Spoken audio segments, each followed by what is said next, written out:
Good morning. आज हम Selaginella की इंटरनल स्ट्रक्चर के बारे में बात करेंगे। सेलेजिनेला एक टेरिडोफाइट है, तो इसमें वेस्कुलर सिस्टम पाया जाता है। वेस्कुलर सिस्टम में जाइलम और फ्लोएम होता है। इनमें कैम्बियम अनुपस्थित होता है, इसलिए इनमें कोई सेकेंडरी ग्रोथ नहीं पाई जाती। जाइलम में वेसल्स अनुपस्थित होते हैं, एब्सेंट होते हैं, और ट्रैकीड्स उपस्थित होते हैं। फ्लोएम में सीव ट्यूब्स नहीं पाई जाती और उनके स्थान पर सीव सेल्स और फ्लोएम पैरेन्काइमा पाए जाते हैं। सबसे पहले हम सेलेजिनेला की रूट के बारे में बात करते हैं। इसकी स्ट्रक्चर को हम इस डायग्राम के माध्यम से पढ़ेंगे। तो सेलेजिनेला की रूट को 3 भागों में बांटा गया है। सबसे पहला है एपिडर्मिस, दूसरा कॉर्टेक्स और तीसरा स्टील। इन्हें बाह्य त्वचा, वल्कूट और रंभ या स्टील भी कहते हैं। तो रूट्स की जो एपिडर्मिस है उसे एपिब्लेमा भी कहते हैं। यह एक परतीय होती है, सिंगल लेयर्ड होती है, और इससे बाहर की तरफ रूट हेयर्स निकलते हुए पाए जाते हैं। रूट हेयर्स क्या होते हैं? सिंगल सेलुलर रूट हेयर्स क्या होते हैं? जो एपिब्लेमा होती है उससे निकलने वाले जो आउटग्रोथ्स होते हैं उनको रूट हेयर्स कहते हैं, और ये वाटर के एब्जॉर्प्शन में हेल्प करते हैं। उसके बाद में इसका कॉर्टेक्स जो है, एपिब्लेमा के बाद में इसका कॉर्टेक्स आता है, और इसका कॉर्टेक्स जो है 2 भागों में बांटा जा सकता है। जैसे बाहर का जो कॉर्टेक्स होगा उसे हाइपोडर्मिस कहते हैं, और भीतर का जो कॉर्टेक्स होगा उसे जनरल कॉर्टेक्स कहते हैं। हाइपोडर्मिस इसमें कुछ स्क्लेरेनकाइमेटस सेल्स से बनी हुई होती है, और आंतरिक कॉर्टेक्स जो है वह पैरेन्काइमेटस सेल से बना हुआ होता है। नेक्स्ट इसका इंपॉर्टेंट पार्ट होता है स्टील या रम। स्टील क्या होता है या रम क्या होता है? पेरिसाइकल से घिरा हुआ जो वेस्कुलर सिस्टम होता है उसे स्टील कहते हैं, और इस स्टील के सबसे बाहर की जो लेयर होती है उसको एंडोडर्मिस कहते हैं। एक्चुअली ये एंडोडर्मिस जो है कॉर्टेक्स का ही भाग होता है, परंतु यह स्टील के चारों ओर बाहर की तरफ पाया जाता है। तो स्टील या रम is equal to xylem phloem which is surrounded by pericycle. उसे क्या कहते हैं? स्टील कहते हैं। सेलेजिनेला की स्टील में जो पेरिसाइकल होता है वह एक स्तरीय होता है, यानी उसकी एक ही लेयर पाई जाती है। स्टील यहाँ पर कैसा होता है? प्रोटो स्टील होता है। प्रोटो स्टील को ठोस रंभ भी कहते हैं, प्रोटो स्टील को ठोस रंभ भी कहते हैं।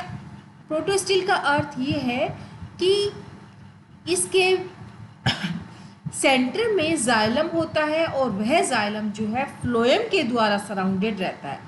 सेंटर में आप देख रहे हैं ये सब पूरा क्या है? इसका जाइलम, और यह जाइलम जो है इस फ्लोएम के द्वारा सराउंडेड रहता है। उस स्टील को क्या कहते हैं?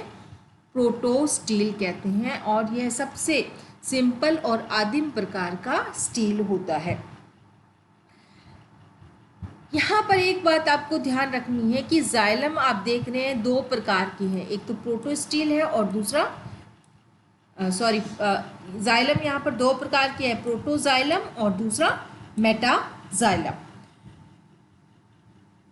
जाइलम में प्रोटोजाइलम बाहर की तरफ पाया जाता है या पेरिफेरी की तरफ पाया जाता है। तो इस प्रकार का जाइलम जिसमें प्रोटोजाइलम आप देख रहे हैं यहाँ पर, ये जो प्रोटोजाइलम है ये किधर पाया जा रहा है, बाहर की तरफ पाया जा रहा है, ये बाहर की तरफ पाया जा रहा है। तो इस स्थिति को क्या कहते हैं, एग्जार्क स्थिति कहते हैं, या उसे बाह्य आदि दारुक स्थिति भी कहते हैं। Once again I repeat, exarch या बाह्य आदि दारुक वह कंडीशन होती है जिसमें जाइलम का प्रोटोजाइलम उसके बाहर की तरफ या पेरिफेरी की तरफ पाया जाए, उस स्थिति को एग्जार्क स्थिति कहते हैं। और सेलेजिनेला की रूट्स में एग्जार्क स्थिति पाई जाती है। तो इस प्रकार आप देख रहे हैं कि जाइलम जो है फ्लोएम के द्वारा चारों तरफ से घिरा हुआ रहता है। नेक्स्ट स्लाइड में हम यहाँ पर राइजोफोर का डायग्राम देख रहे हैं।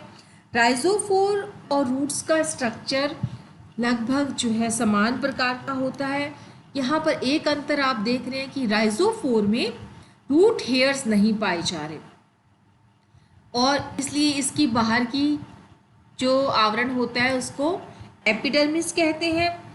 तो एपिडर्मिस यहाँ पर भी सिंगल लेयर्ड होती है, और चूँकि राइजोफोर जो है सराउंड एनवायरनमेंट में डायरेक्ट कांटेक्ट में आता है, इसलिए इसकी एपिडर्मिस में क्यूटिकल का लेयर भी पाई जाती है। तो रूट हेयर्स यहाँ पर जो है एब्सेंट होंगे। कॉर्टेक्स के बाहर के भाग को हाइपोडर्मिस कहते हैं, कॉर्टेक्स के बाहर के भाग को हाइपोडर्मिस कहते हैं। मध्य में ये कॉर्टेक्स आ गया, और कॉर्टेक्स की सबसे आंतरिक लेयर को एंडोडर्मिस कहते हैं। एंडोडर्मिस के बाद में यहाँ पर पेरिसाइकल पाया जा रहा है, और यह पेरिसाइकल जो है स्टील को बाहर से सराउंड करके रखता है। मध्य में इसमें जाइलम है। जाइलम यहाँ पर भी दो प्रकार का है, प्रोटोजाइलम और मेटाजाइलम है, और यह जाइलम जो है इस तरह से फ्लोएम के द्वारा सराउंडेड है। फ्लोएम के द्वारा यहाँ पर ये सराउंडेड रह रहा है।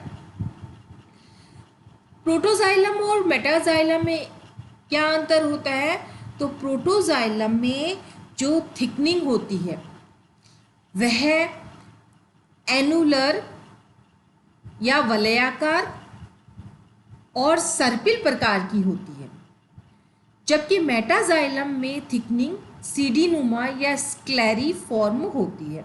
तो ये प्रोटोजाइलम और मेटाजाइलम का जो मुख्य रूप से अंतर होता है, इनकी थिकनिंग में अंतर होता है।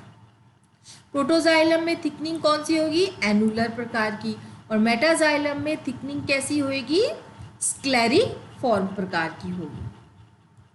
नेक्स्ट स्लाइड में हम स्टेम की एनाटॉमी को देख पा रहे हैं। Anatomy of the stem show variation in not only in different species but also with in the same species depending on stem diameter. अर्थात स्टेम की एनाटॉमी में काफ़ी वेरिएशंस पाए जाते हैं, बल्कि एक ही स्पीसीज के अंदर भी उसमें वेरिएशंस पाए जाते हैं। यहाँ पर भी हम स्टेम को 3 भागों में डिवाइड करेंगे, दैट इज एपिडर्मिस, कॉर्टेक्स और स्टील। तो ये 3 भाग होंगे। यहाँ पर जो है एपिडर्मिस सबसे बाहर की लेयर है, और ये यूनिसिरेट यानी एक पंक्तिक होती है। स्टेम के अंदर एपिडर्मिस जो है हाईली क्यूटिनाइज्ड होती है, यानी इसके ऊपर क्यूटिकल की लेयर आवश्यक रूप से पाया जाता है। कॉर्टेक्स जो है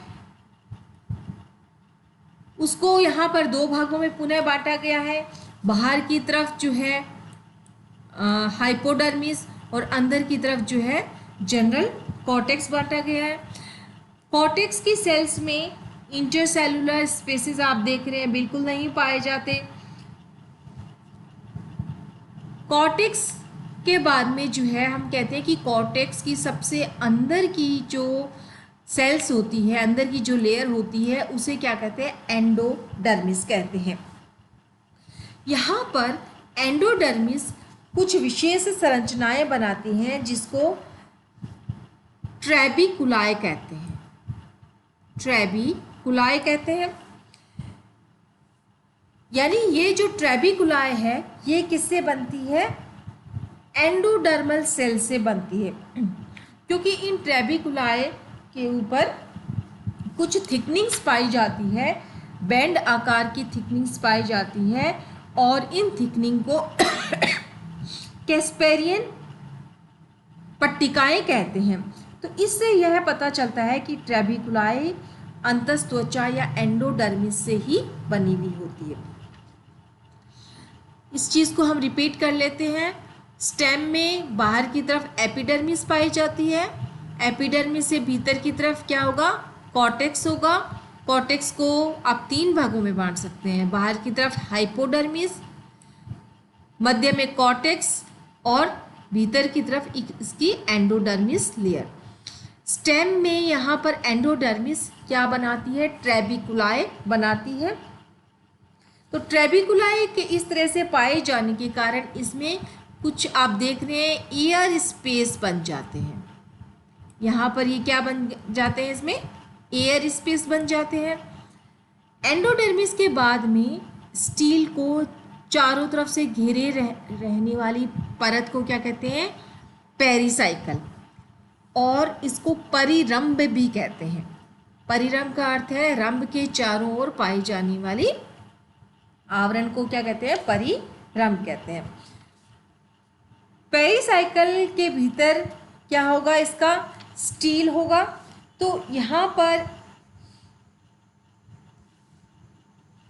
एक बात आप विशेष तौर पर ध्यान रखेंगे कि सेलेजिनेला की जो पेरिसाइकल होती है उसमें जो है कई लेयर्स पाई जाती है, इसलिए इसको क्या कहते हैं, बहुरंभीय स्थिति इसमें पाई जा रही है। जैसे कि इसमें आप देख रहे हैं, एक तो ये वाला स्टील पाया जा रहा है और ये दूसरा स्टील पाया जा रहा है।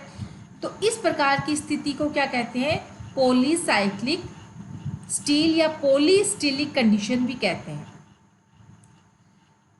सेलेजिनेला में मोनोस्टील यानी एक ही स्टील का पाया जाना, डाई स्टील यानी 2 स्टील का पाया जाना, पॉलीस्टील यानी 2 से अधिक का पाया जाना। तो इसमें आप इस पिक्चर में आपको डाई स्टीलिक कंडीशन दिख रहे हैं, क्योंकि यहाँ पर 2 स्टील पाए जा रहे हैं और दोनों स्टील जो है इस प्रकार से पेरिसाइकिल के द्वारा ढके हुए रहते हैं। यहाँ पर भी स्टील जो है कैसा होगा, प्रोटोस्टील होगा।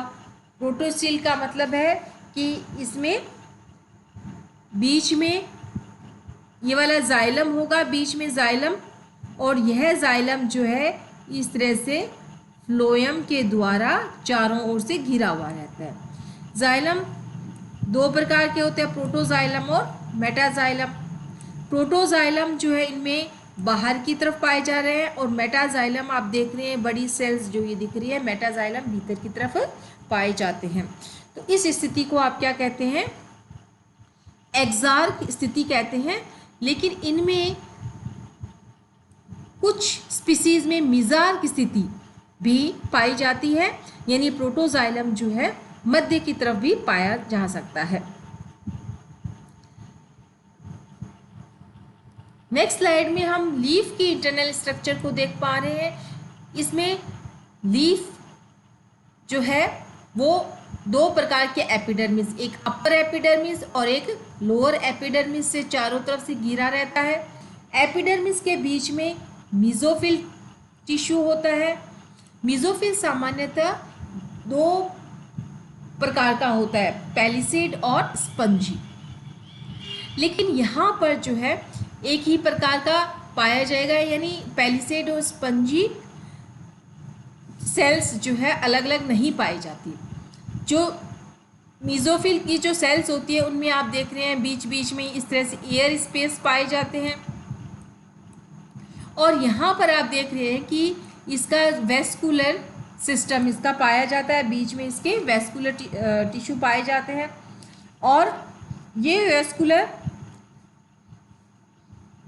टिश्यू जो है इसको क्या कहते हैं, कॉन्सेंट्रिक या सकेंद्रीय कहते हैं।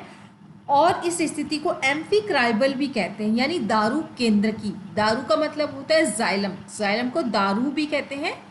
तो इसमें जाइलम आप देख पा रहे हैं इस तरह से बीच में स्थित है, और फ्लोएम जो है इसके चारों ओर से पाया जा रहा है। तो इस स्थिति को एम्फीक्राइबल या दारू केंद्र की या कंसेंट्रिक स्थिति भी कहते हैं। इस तरह से हमने सैलेजिनला की इंटरनल स्ट्रक्चर के बारे में स्टडी किया है।